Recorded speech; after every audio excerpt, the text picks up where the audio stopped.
I'm gonna try to tape it. We'll see if it goes, because here they come.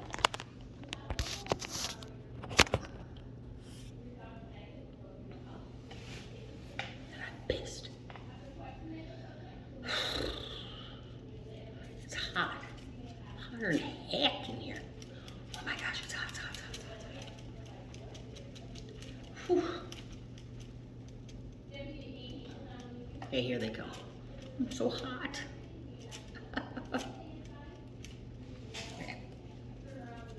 Ah, dang it.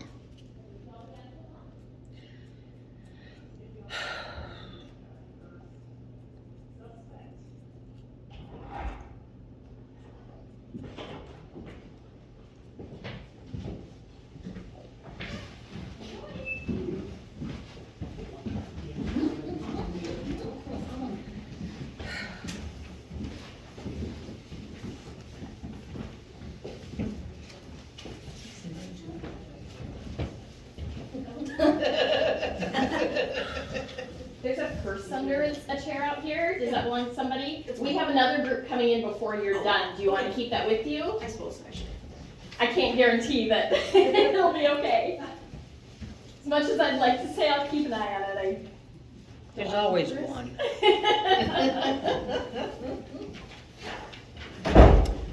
All right, everyone, this is Daisy Watkins, the O'Neill's maid. Miss Watkins, please tell us what happened tonight. Fine. All right. Well, let's get to the big stuff first. First of all, I'm not Daisy Watkins. My real name is Diane Wilson, and I have hated the victim for a very, very, very long time. I mean, Mrs. Helen Smythe.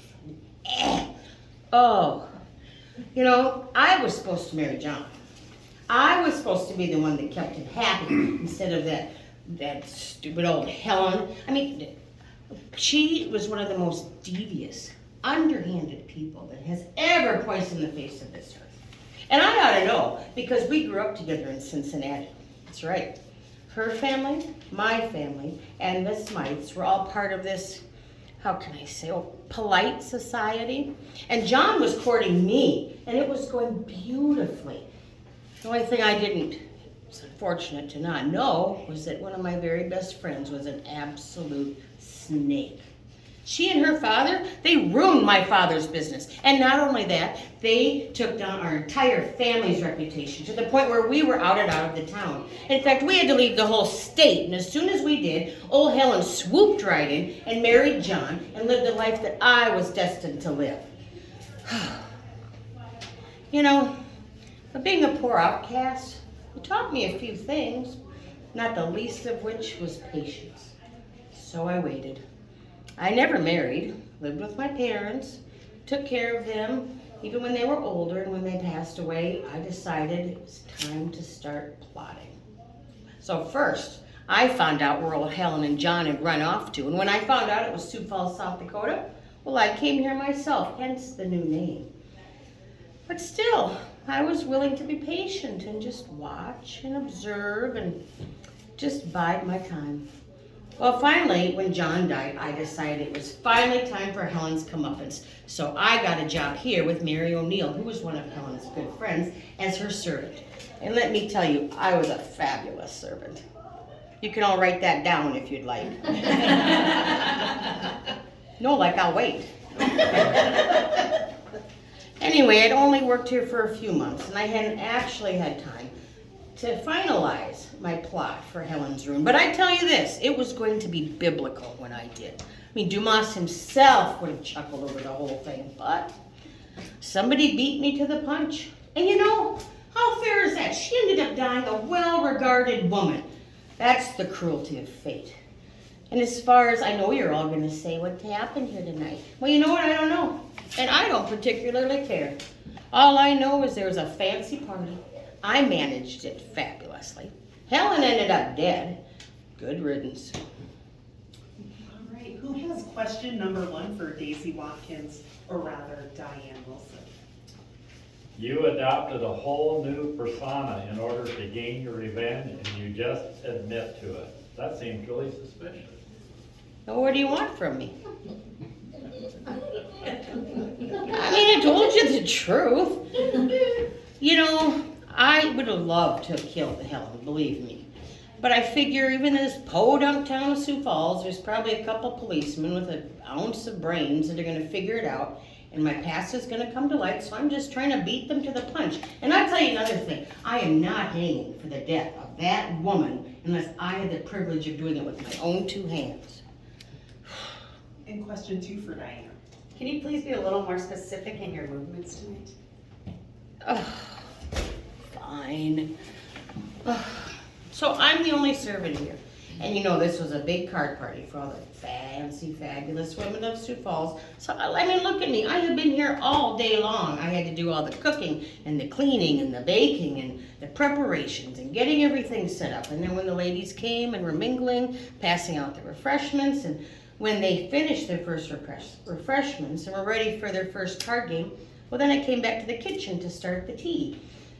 You know, it was kind of weird because right when I came in the kitchen, pretty much, Mrs. O'Neill and Mrs. Smythe came in here and they were upset or angry or, well, I didn't really know what was going on. But Mrs. O'Neill dispatched me right away up to the attic because that's where my room is.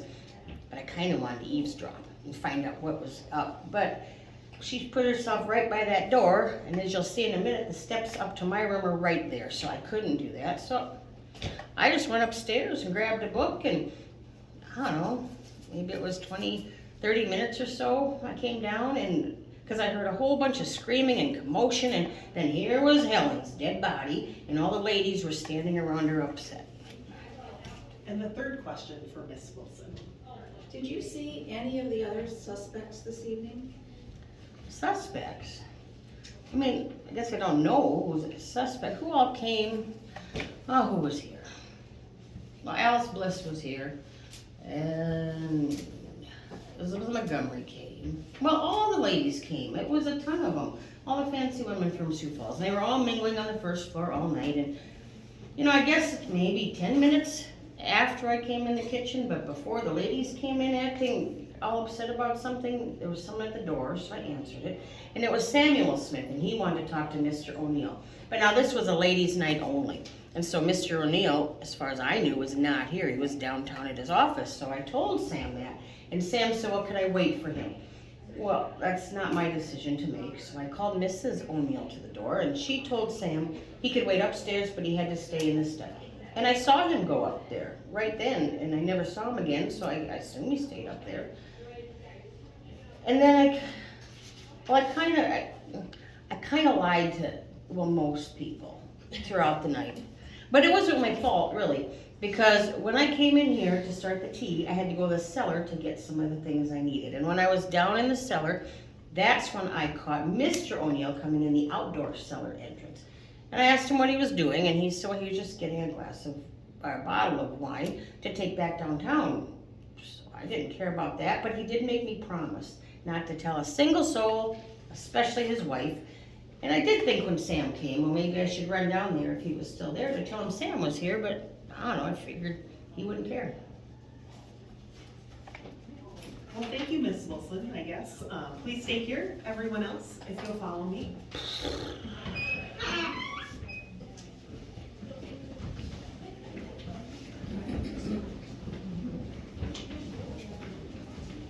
Yeah.